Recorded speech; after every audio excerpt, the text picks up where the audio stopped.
Let's talk about economics. Sounds kind of heavy, right? But what if I told you it's not about all those crazy charts and graphs? Nope. It's actually about one simple, universal question. A question we all face, every single day. You know, it all starts with a question we've been asking since we were kids, right? Why can't I have the toy and the candy? And as we get older, the questions just get bigger. Why can't we have amazing schools, perfect roads, and lower taxes all at once? Seriously, why can't we just have everything we want? Well, believe it or not, the answer to all those huge questions, from your personal budget to huge government decisions, it all comes down to one single, powerful idea. And once you get this one concept, it's like you found the key that unlocks all of economics.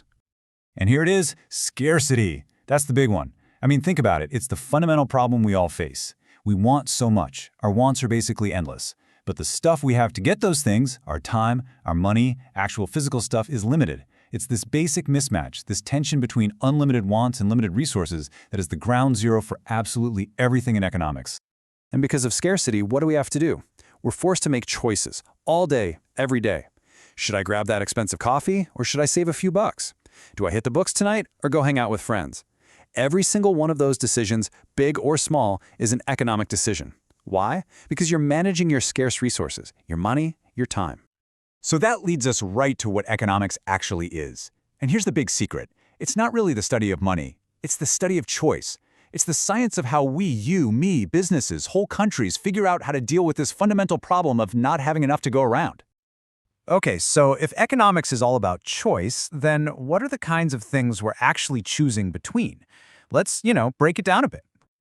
All right, first up, you've got the classic matchup, needs versus wants. Needs are the real basics, the stuff you absolutely have to survive, right? Food, water, shelter. Wants, well, wants are everything else. The things that are great to have but aren't going to kill you if you don't. That new car, that latest smartphone, tickets to a show. And because resources are scarce, we kind of have to make sure our needs are covered first. And the things we choose, they also come in two flavors, goods and services. Goods are simple. They're physical things you can actually hold in your hand, like your phone, a car, your lunch. Services, on the other hand, are actions. They're things people do for you. A haircut, a doctor's visit, your college classes. You can't touch them, but they're just as important for satisfying our needs and wants. Now let's zoom out from our personal choices and think about a whole society. Because of scarcity, every single country, every community has to answer three huge fundamental questions. First, what are we going to make with all our stuff? More cars or more hospitals? Second, how are we gonna make it? Do we build high-tech robot factories or create jobs for people? And third, and this is a big one, for whom are we making all this stuff? Who actually gets to enjoy the things we produce? Every society, no matter what, has to wrestle with these three questions. So you might be wondering, how on earth do economists study all of this? Well, they basically have two different ways of looking at the world, two different lenses. Think of one as a magnifying glass for getting up close, and the other as a satellite for seeing the whole big picture. Okay, that magnifying glass view, that's microeconomics. Micro means small, right? So it's all about looking at the individual pieces of the economy. We're talking about the choices made by a single person, one household, or one company. Microeconomics asks those small-scale questions, like why did you pick that brand of cereal? Or how does a local coffee shop decide its prices? And the satellite view? That's macroeconomics. Macro means big. So this is the helicopter view, looking at the entire economy all at once. Macroeconomics tackles those giant topics you're always hearing about on the news. Things like inflation, unemployment rates for the whole country, and overall economic growth, or GDP. But here's the really cool part. Micro and macro, they're not separate things. They're two sides of the same coin. Think about it.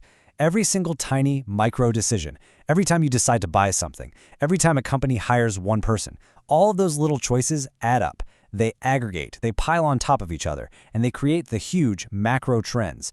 The little stuff literally creates the big picture. Okay, so we've covered scarcity, choice, micro, macro, a lot of stuff. But what's the point? Why does any of this actually matter to you in your day-to-day life? Let's bring it all home. All right, let's do a quick check to make sure the most important idea really sticks. You ready? The basic economic problem is that our wants are blank and our resources are blank.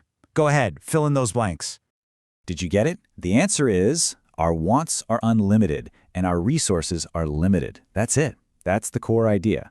We will always want more, but there will never be enough to go around. That tension, that conflict right there is the engine that drives pretty much all of human activity.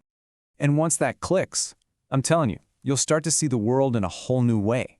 You'll see the hidden choices and trade-offs behind everything, from your own budget to how a company runs to big government policies. You'll realize that everything, and I mean everything, comes back to a choice that was forced by scarcity. Which brings me to my last question, and this one's for you to think about. Now that you know that everything is a choice about using your limited resources, what's the most important economic choice you're going to make today? Is it about your money, your time, your energy? Whatever it is, you now have the tools to see it for what it truly is: economics in action.